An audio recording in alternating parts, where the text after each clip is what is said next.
যে কাঠামোটা প্রস্তাব করা হয়েছে মোটা দাগে একজন সাবেক আপিল বিভাগের বিচারপতি, তারপরে হচ্ছে একজন সিনিয়র পুলিশ কর্মকর্তা, দুজন সিনিয়র পুলিশ কর্মকর্তা, তারপরে হচ্ছে সরকারি দল, সংসদের বিরোধী দল, ওনাদের প্রতিনিধি, আইনজীবী, মানবাধিকার কর্মী, এই ফরম্যাটে করা হয়েছে। এইখানে আমাদের এবি পার্টির পক্ষ থেকে কিছু সংশোধনী প্রস্তাব আছে। আমরা বোধ করছি যে দুইজন পুলিশ কর্মকর্তা সিনিয়র লেভেলে না রেখে, আপনারা জানেন যে পুলিশের ফরমেশনে 2,14,000 সদস্য আছে, তার ভিতরে 2,06,000 হচ্ছে যারা বিসিএস না, কনস্টেবল, সাব ইন্সপেক্টর, ইন্সপেক্টর এই লেভেলের, এবং তারাই কিন্তু মেইনলি পুলিশিংটা করেন, তারাই মেইনলি থানাতে দায়িত্ব পালন করেন, ওসির দায়িত্ব পালন করেন। পুলিশ কমিশনে তাদের কোনো প্রতিনিধি নাই।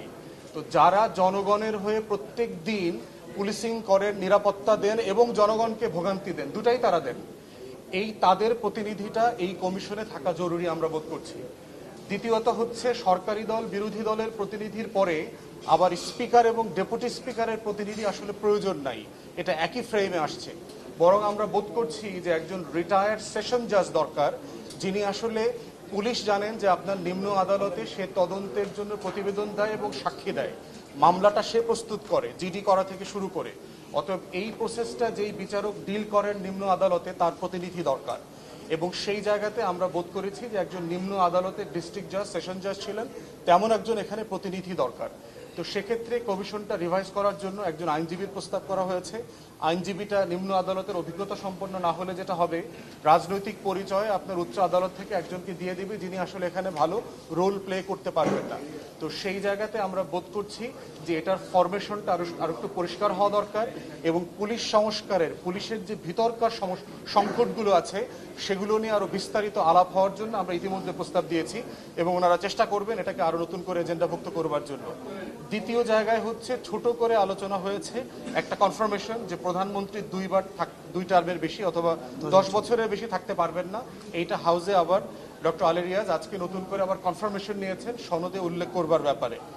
তৃতীয়ত হচ্ছে শেষের দিকে রাষ্ট্র পরিচালনার মূলনীতি নিয়ে আলাপ চলছে, এবং জানেন যে এটা চতুর্থ দিনের মতো এই মূলনীতির আলোচনাটা হাউসে এসছে। সেখানে মোটা দাগে ডানপন্থী এবং বামপন্থীদের ভিতরে ব্যাপকভাবে বিতর্ক চলছে। 72-এর সংবিধানের মূলনীতি বনাম 72-এর সংবিধানের বাইরের মূলনীতি, চতুর্থ সংশোধনীর আগের সিচুয়েশন এবং পঞ্চম সংশোধনীর মূলনীতি।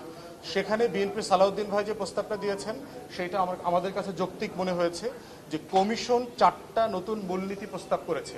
স্বাধীনতার ঘোষণায় পত্রে উল্লেখিত 3টা মূলনীতি, সাম্য, মানবিক মর্যাদা এবং সামাজিক সুবিচার, সাথে গণতন্ত্র এবং ধর্মীয় স্বাধীনতা ও সম্প্রীতি। বলা হচ্ছে যে এই 5টা থাকবে।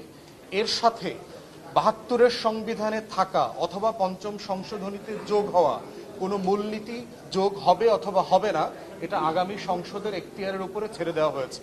আলোচনাটা এখন বেশ উত্তপ্ত আছে।